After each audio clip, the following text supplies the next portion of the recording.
right in. Oh, George, we've got company.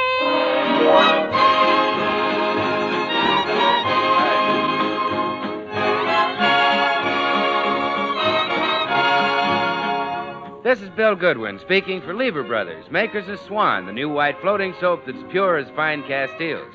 Well, it's Tuesday night again, time for another pleasant visit with George Burns and Gracie Allen, our guest, Kay Kayser, Jimmy Cash, the Swantet, and Felix Mills and his orchestra. And now, meet the people who live in the Burns house, George and Gracie.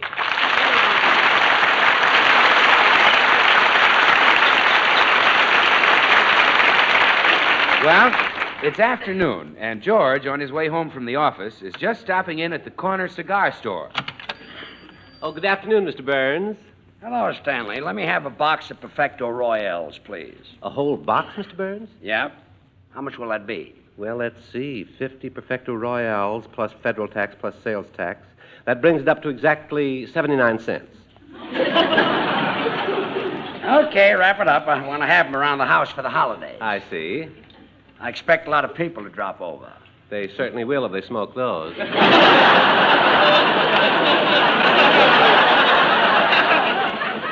Stanley, I happen to like these cigars. They're... Good evening, Stanley. Why, hello there, George. Okay, Kayser. Hello, Kay.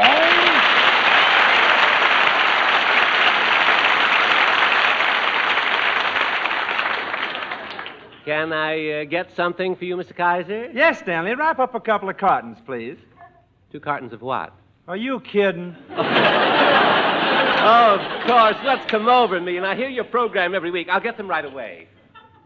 Say, speaking of your program, Kay, I suppose you're always on the lookout for new talent, like a sensational male singer, for example? Why, sure, George. If I found a new singer, I'd sign him right now. Well, Kay, I've got just the voice for you. I'd like to hear it sometime. Like Jackie Horner in the corner, don't go nowhere, and I don't care. Excuse me, gentlemen. Here are your packages. Thanks. Well, so long, George. Have that new singer of yours give me a call sometime. Oh, sure.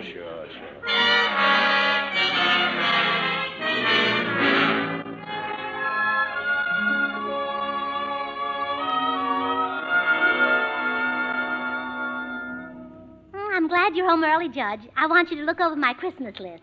Okay, I hope you kept it short. Oh, I did. We're only getting presents for a very few intimate friends. People we're obligated to, like Mr. Galen, Mr. Davis, Mr. Harris, Mr. Casey, Mr. Fitzroy. Wait a minute. I don't know half these people. Casey? Fitzroy? Why, darling, Mr. Fitzroy is the man who got us that 20 pounds of butter. We've got 20 pounds of butter? Sure. Well, why don't you ever put some on the table? All right, I will. Which do you like best, apple or peanut? Yeah, some obligation. And what did Casey do for us? Oh, he sent over the suspenders for you to wear tomorrow. Suspenders? Mm-hmm. Isn't tomorrow the day you pay your income tax? Yes. Why do I need suspenders? Well, didn't you say that after you pay your tax, you'd be caught with your pants? Never mind.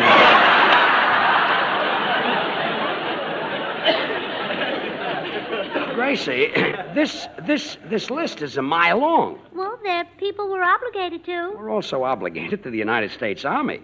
But we can't buy 8 million soldiers Christmas presents. Say, wait a minute.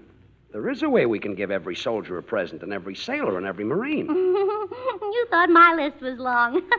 No. I mean, we can do it by making all our Christmas presents war bonds and stamps. Because every time you give someone a bond or a stamp, you're buying guns and bullets for our fighting men. But, George, I had planned to give Mama a fancy negligee so she'd look attractive to Papa in the mornings. Instead of a negligee, we'll have to give your Mama a war bond. All right. But that's going to leave an awful lot of Mama uncovered. Honey, we won't give her the bond to wear. It's to keep. Oh. The government calls bonds the investment with a future, and they're right. Every bond you buy brings the end of the war a little nearer. And it brings the real old-fashioned Merry Christmas nearer, too, with all the boys back home again. Oh, well, that settles it. We're giving war bonds and stamps. Atta girl. But there is one present I'd like to get for my girlfriend, Tootsie Sagwell. But they're scarce as the dickens. The government's using all the good ones. What is it? A man. You want to give Tootsie a man for Christmas? Well, why not? They're no scarcer than Kleenex, and they last much longer. Gracie, when are you going to stop trying to find... Come in. Hiya, folks. Hello, Bill. Oh, Bill, you always come in just at the right time. I do? Yes. Bill, on Christmas morning, how would you like to be found under Tootsie Sagwell's tree? Unconscious.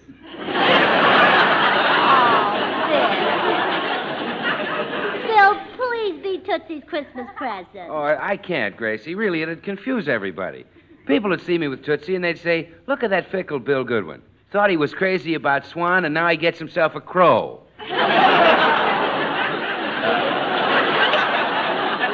Any minute now he's going to burst into suds. Well, gee, I don't want people to forget that I represent Swan, that ever-loving new white floating soap that's 4 swell soaps in one. There he goes, a mass of quivering bubbles. Well, Bill, if you marry Tootsie just this once, I'll never ask you to do it again. Oh, now, Gracie, please, let's face it. That dame has got a pan that could only look good filled with dishes and Swan suds. Well, could you suggest some man who might marry Tootsie? Well, let's see. Yes, I know a man who'll marry Tootsie. Fred Beck. Fred Beck? Oh, where can I find him? Down at the courthouse. He's a justice of the peace, and he'll marry Tootsie for $2. So long. Now, Gracie, forget this crazy idea of giving Tootsie a man for Christmas. You couldn't find her a man at Camp Roberts. I know. Tootsie shopped there all last week. No luck, huh? No. The soldiers all had guns. Now, listen, Gracie, I'm putting my foot down. If you bother one more man trying to get Tootsie married, I'm going to stop your allowance. Do you understand? Stop my allowance? Yes, I'm going to stop. Come in. Here, George, take it quick. Oh, hello, Kay. What's this? Your cigars. Stanley got our packages mixed up. Oh. Yeah, when I unwrapped the package, all the neighbors started phoning in to get my recipe for southern fried cabbage. Kay, Perfecto Royals happen to be a very... George. Oh, excuse me, darling. I'd like you to meet Kay Kayser. Kay, this is Mrs. Burns. Well, evening, Miss Burns. It's a pleasure to make your acquaintance, ma'am. Oh, that wonderful accent. Oh, thank you. Are you from the same part of Francis Charles Boyer?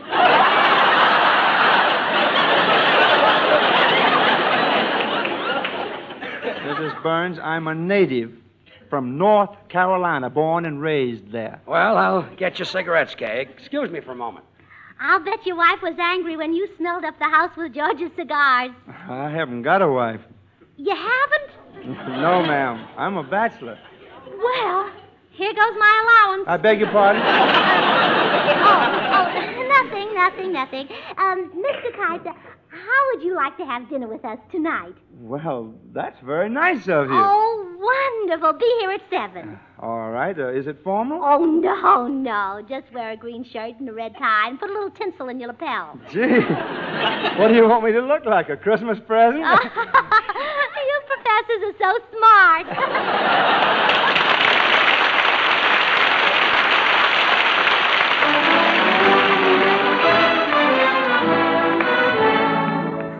From the top of the current hit parade, Paper Doll, sung by our popular young tenor Jimmy Cash with the Swantet. James? I guess I've had $1 million or more. I guess I've played the doll game o'er and o'er. I just quarreled with Sue, that's why I'm blue. She's gone away and left me just like all dolls do. I'll tell you, boys, it's tough to be alone. And it's tough to love a doll that's not your own. I'm through with all of them. I'll never fall again, 'cause this is what I'll do. I'm gonna buy a paper doll that I can call my own, a doll that other fellows cannot steal. And then the flirty, flirty guys with their flirty, flirty eyes will have to flirt with dollies that are real. When I come home at night, she will be waiting. She'll be the truest doll in all this world. I'd rather have a paper doll to call my own than have a fickle-minded real-life girl. He's gonna buy a paper doll that he can can call his own, a dolly that we fellows cannot steal. And then we flirty, flirty guys with our flirty, flirty eyes. We'll have to flirt with dollies, dollies that are real. When I come home at night, she will be waiting. She'll be the truest doll in all this world. I'd rather have a paper doll to call my own than have a fickle-minded real-life girl. We'd rather have a paper doll.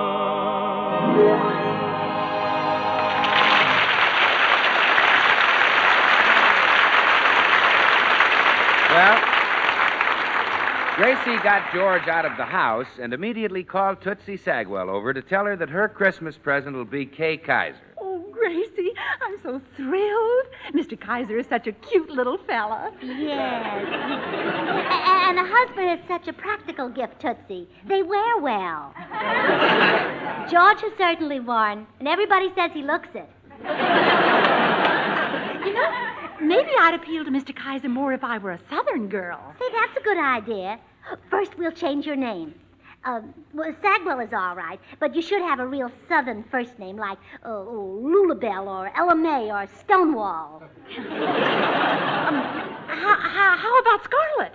Scarlet Sagwell. No. That would only fit you if you had red hair. Well, let's use a name that does match my hair. Oh, Tootsie, how would that sound? Rainbow Sagwell. You're right, Gracie. But say, suppose Mr. Kayser asks me something about the South that I can't answer. Oh, well, that's easy. Just tap him on the head with your parasol and say, fetch me a julep. Oh, all right. Oh, what sort of dress should I wear? Well, cotton, naturally. You're a Southern belle. Gee, my only cotton dress is full of holes. Well, that's wonderful. You can tell him that the boll weevils followed you to California. That makes me sound alluring. Well, sure. There's one thing I better warn you about, though, Tootsie. Don't be too rough with Mr. Kayser. He's George's type, you know, frail but cuddly.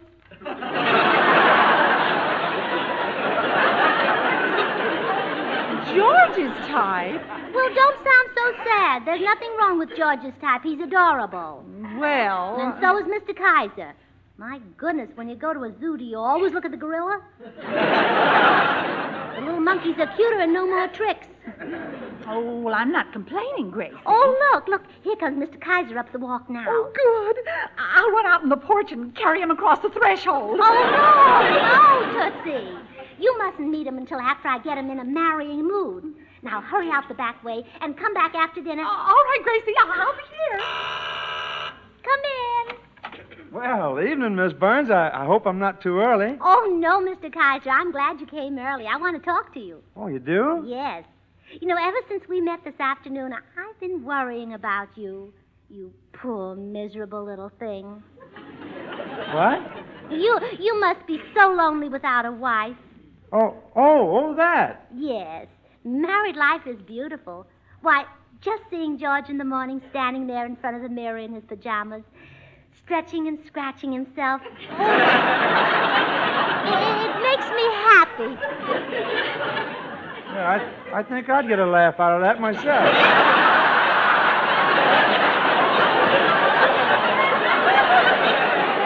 Oh, Mr. Kayser, marriage is wonderful. Sometimes in the middle of the night, I sit up in bed frightened by a sudden noise. And then I see George lying there with his little rosebud mouth open, and I'm not afraid. You're not? No. Just turn him over on his stomach and the noise stops. Well, you make marriage sound mighty attractive. Oh, it's wonderful. And you love the girl I have picked out for you. Well, you're certainly a fast worker. Who is she? Oh, well, she's a Southern girl. Lulu Sagwell. Oh, Southern. Lulabelle Sagwell. Is she pretty? Or is it silly to ask that? It's silly. Say, tell me what she looks like. She's a wonderful cook. But what does she look like? She cooks all those Southern dishes. Has she got a nice figure? Wait till you see those spare ribs. But what does Lulabelle look like? Oh, hello, Kay. I'm sorry I'm late getting here. Oh, that's all right, George. Your wife's been telling me about Lulabelle. Lulabelle? Gracie, who's Lulabelle? George, may I speak to you alone for a moment? Excuse us, Mr. Kayser. Certainly. George, you almost spoiled everything. Why? Who's Lulabelle? She's a dog who needs a home. Oh, a dog. Yes, and I want Mr. Kayser to take her, but she's not a thoroughbred, and I didn't want him to find out. I see. What sort of a dog is she? Oh, big and shaggy, but very smart and affectionate. Well, I think Kay would be glad to get her. Well, I do, too. Now, darling, I have to get dinner on the table, so you entertain Mr. Kayser. All right, dear. Sorry we walked out on you that way, Kay. Oh, that's all right. Did Miss Burns tell you about Lulabelle? Yeah, and you'll love her. The big ones are more company for a man. Oh, you mean Lulabelle is kind of hefty? Yeah, but I wouldn't worry about her eating a lot. Horse meat is cheap. Horse meat? Gee, I couldn't feed her that stuff. Well, why not? They're pretty dumb, Kay. Just boil the horse meat and they never know the difference. You're a shrewd man, George. Lulabelle sounds great to me. I've always liked them with long hair. Yeah, me too. I bet it'll look mighty nice on the pillow when we wake up in the morning. You're gonna let her sleep in bed?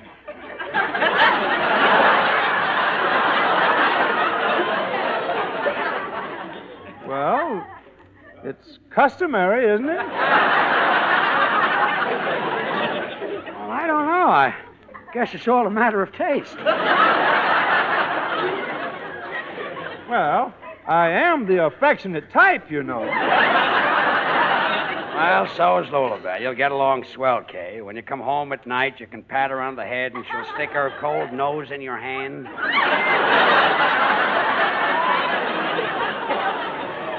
Well, if that's all, we won't be together long. That's not all. You can take her out for a walk every morning and every night. Well, that's not bad, but what appeals to me is getting up in the morning and finding that Lulabelle has my breakfast all ready for me. That's expecting too much. Of course, you might teach her to bring in the morning paper. You know, George, she doesn't sound like the brightest female in the world. Oh, you'll love her, Kay. In fact, I'll make you a proposition. What, Joy? You take Lulabelle for a couple of weeks, and if you don't like her, I'll take her.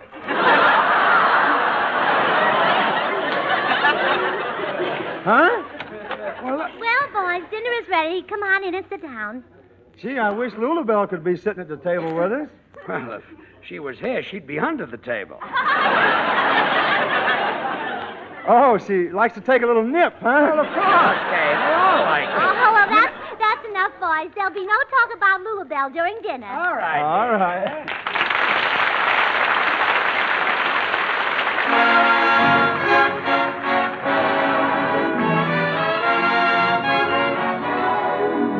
Time for Felix Mills and his orchestra. Tonight, Felix looks back many pages in the album of favorites for The Girlfriend. Remember?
Well, the Burnses and their guest, Kay Kayser, have just finished dinner, and Gracie expects Tootsie to arrive any minute. Oh, you sure? I've got a nice place here, George. Real homey. Plenty of books, picture of your wife on the piano, picture of you on the desk. Oh, that's not me. That's Gracie's girlfriend, Tootsie. Who? Oh, my girlfriend. How do you like it? Well, Miss Burns, in my day, I've paid lots of compliments to lots of girls. But right now, I'm going to cut loose with the biggest compliment of my career. Good. I'm going to say that girl is unattractive. Brother, that's real flattery.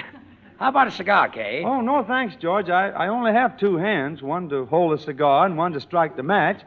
Well? Well, who's going to hold my nose? Okay, if that's the way you feel, I'll go in the den and smoke my cigar. Oh, here, Judge, take another one with you. I only smoke one after dinner. Well, I know, but you can use the other one to plug up the keyhole. You people just don't appreciate the finer things. Mr. Kayser, you were only fooling about Tootsie's picture, weren't you? She's really cute, huh?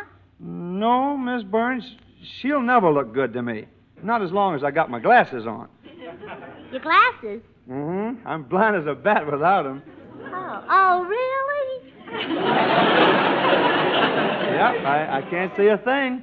One time down home, I got in big trouble. I lost my glasses on Election Day and marked a Republican ballot.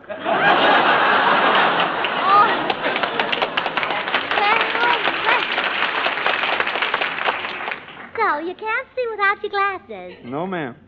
Oh, look, they've got a spot of gravy on them. Here, give them here and I'll wipe them off. Oh, no, I can do it. No, let me. You're my guest and it's my gravy. All right, well, here you are.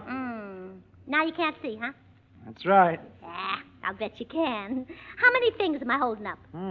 Where are you? Come on, give me back my glasses But, now. Mr. Kayser, Lulabelle will be here in a minute, and I want her to see those great, big, beautiful blue eyes of yours naked. Oh, but I can't see you. I can't see. Pardon me, Mr. Kayser. Is he here, Gracie? Is my little Christmas bundle here? Oh, yes, and I fixed everything. He can't see a thing without his glasses, and I've hidden them. Oh, how wonderful. A little like shooting fish in a barrel, but wonderful. Well, now, come on, and don't forget that you're a Southern belle. Oh, Mr. Kayser, I'd like you to meet my little friend, Lulabelle. Well, I'm pleased to meet you, Lulabelle, but my goodness, aren't you wearing your hoop skirt kind of high? Oh, Mr. Kayser, you're looking at the floor lamp. Oh.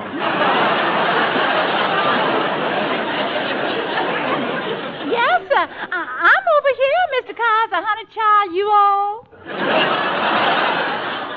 Say, how long have you been out here in Hollywood, Lulabelle? Oh, ever since I've been a teeny little old baby. Uh-huh. Well, for being away from the South that long, you sure have an accent. Well, she gets an awful lot of mail from home. Yes, heaps. Well, you two just sit down on the divan and get acquainted. I'll see you later. Oh, my Lulabelle. You look more like Hedy Lamarr every day. Hedy Lamarr? Doggone, I sure wish I had my glasses. Say, Miss Lulabelle, what would you say if I were to pinch your cheek?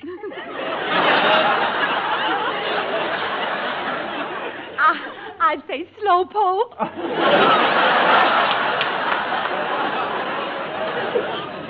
Hey, George, Gracie, where is Oh, no, Kayser and Sagwell necking. Well, who is it? Who's there, Lulabelle? Lulabelle? Yes, I'm Lulabelle, and Mr. Kayser wants to make love to me. Now, get out of here. You all bill, sir? Oh, no, this I gotta see. I'll just sit down here beside you. Go right ahead, kid. Oh, Bill. Where were we, Mr. Kayser? I was about to pinch your cheek. Well, go ahead.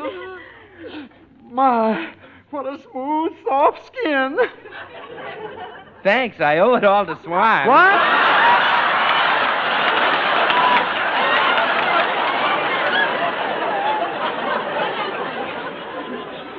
Swan, the new white floating soap that's 4 soaps in one, Kay. The soap for bathing the baby, for your own hands and face, or for dishes and light laundry. 4 swell soaps in one. Well, Mr. Whoever you are, I'd certainly appreciate it if you'd go away and leave me alone with my Lulabelle. Well, all right, Kay, but before I go, I'd like to tell you how much I enjoy your program. Well, thank you. I love it when you say, "Yet's bathe, chillin', yet's bathe." I don't say that. Well, you ought to, Kay. Swan's great for bathing chillin'. Doctors recommend it. They know Swan's pure as fine castile, and they know Swan's so mild it's kind even to a little baby's tender skin. When a soap is that mild, must be swell for your hands and face, your complexion. Oh, don't pay him no mind, Mr. Kayser. Let's get on with our hugging. Come here, man. Oh, you're breaking me in two. That reminds me, Kay, did you know that Swan breaks in two? Oh, stop. No, I mean it. You put half in the bathroom for your hands and face tub or shower. Let go. And half in the kitchen for dishes and light laundry. Make her let go. Oh, not me, Kay. Now that she's got a man, it'll be safe for me to leave my window open at night. Oh, Bill, say, what's going on in that room? Well, George, sugar, you wouldn't believe it if your mammy done told you. So long. Gracie, what's he talking about? Well, Kay Kaiser's in there with Lulabelle. Oh, the dog. Dog? Oh, yes. It looks like everything is settled. What sort of a present should we give them? Present? Well, we might buy Lulabelle's license. Oh, she's had a license in her hope chest for years. Hope chest? Look, Well, good night, folks. I'm getting out of here. what's the matter, Kay? I just found my glasses. What? Yes, sir. Brother, that Lulabelle's a dog. He's a little bit crazy, isn't he? What did he expect, a trained seal? Yeah. He's silly, isn't he? Yeah. I think I'll have a look at Lulabelle. Maybe we can No, keep her. wait, George. Tootsie Sagwell! Oh, quick. Tootsie, roll over and wag your tail. So that's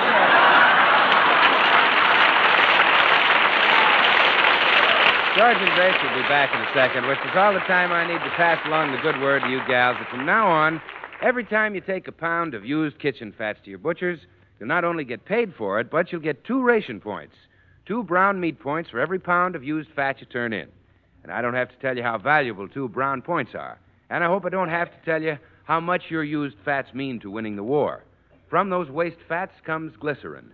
And that glycerin is needed for medicines for our men at the front. Medicines to relieve pain, medicines to prevent infection. For instance, you've heard of the famous sulfa drugs. Well, some of them are made with glycerin. The glycerin from your used fats. So turn in your waste fats and get those extra ration points. Remember, 2 pounds, 4 points for every pound. Remember, too, every tablespoon of waste fat you save may save a life. Here's Gracie. Oh, I'm sorry, folks, but we're a little late. Good night. Tune in next Tuesday for George and Gracie over your Columbia station. This is Bill Goodwin saying, well, I swan. How about you? Good night.